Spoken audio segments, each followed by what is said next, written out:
money out? Of course I would. Of course I would. Would you take union money out?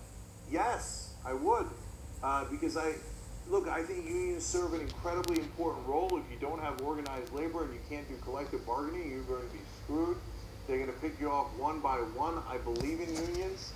But that being said, I don't believe that unions have any more rights than anyone else to unduly influence our elections by writing checks to politicians. If I don't think corporations should be able to do it, I don't think unions should be able to do it.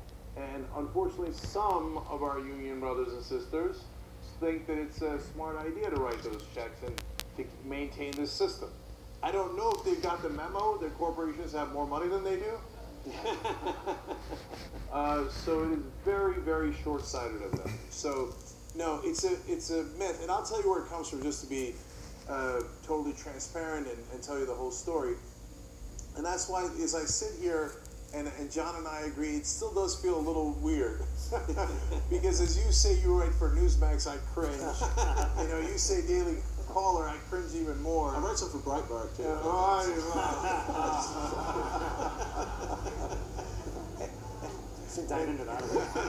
And by the way, I guarantee you that there will be a good number of people in a contingent, and they're trolls and bots as well, that say, see, Cenk, how dare you sit across from John Pudner, who writes from Breitbart, and say bad things about Nancy Pelosi. I got a D on my helmet, and that's, you can't do that. You're not allowed to do that. But no, so is all the things that Nancy Pelosi pushes for bad? No, I agree with a lot of it, okay? But is the system that she excels in wrong? Yes, it's wrong. It's wrong. I don't care if it's Pelosi taking the money or McConnell taking the money. So in terms of the full story, because it's actually Daily Caller that partly puts out the propaganda and the false stories about this, is that they say, oh, George Soros gave money to the media consortium, and Young Turks is part of the media consortium, so they must be funding the Young Turks. Only if it were so, right? So we get no funding at all. All in terms of our subscribers on the Young Turks, it's all regular folks just like Wolfpack, giving $10, $5 a month, and that's it. So we have investors, and what they're interested in is profit, because it turns out we live in capitalism, okay? And so those guys are looking for a return on their investment, and that's it. But Soros is not among them. The media consortium, bless their hearts, it was an effort by progressive media to get together and work together. And unsurprisingly, it didn't succeed, okay? Progressive media is not very well organized and terribly funded. So I have no idea if Soros ever put money into the media consortium in the first place. If he did, it was a pittance, because they're down to one staffer, I think, and I'm pretty much on the ropes of their existence.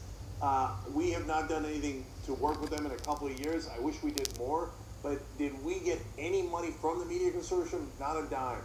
We actually paid dues into the media consortium. So if it was true that Soros gave them money in the first place, maybe we're funding Soros. Seriously, it's just not remotely true. I think it helps people obviously with purpose, and they sound like they're honest actors. They really do speak out against the Democratic Party's corruption. So how am I going to ruin that? I'm going to plant the lie that they're secretly working for Soros and got money. We never have. And if we could, we'd take all the Soros and Koch brothers' money out of the system for good right now. That's the whole point. All right, John, let me ask you,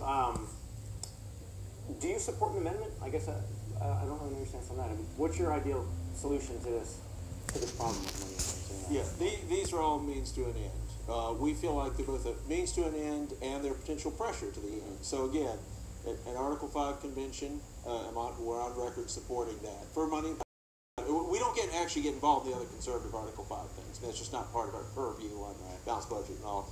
28th Amendment, we do. We also, our third thing is, but we also want to do things we can do now. I mean, you can pass laws for transparency, even others, Citizens United. Our point just being we don't want to wait. I mean, a several-year plan, it's got to and say, let's do things we can. I mean, remember, Kennedy and Citizens United said it'll be fine, all this money basically flying around, because now we have immediate transparency and everyone will know right away. Yeah. I mean, judges are great, but sometimes they haven't lived in the real world for 30 years. I mean, come on, all the money's hidden. I mean, most of it's hidden. And so, no, so we want all of these approaches. You know, we talk more about balance than just getting money out. We want to lower the dependency and the secrecy of big money, encourage small donors. You know, we don't go into public finance. I think that would be unpalatable, at least in the near future, just as far as a political argument, not philosophically. But we want to, this is all part of the plan. We have a package, and we do sometimes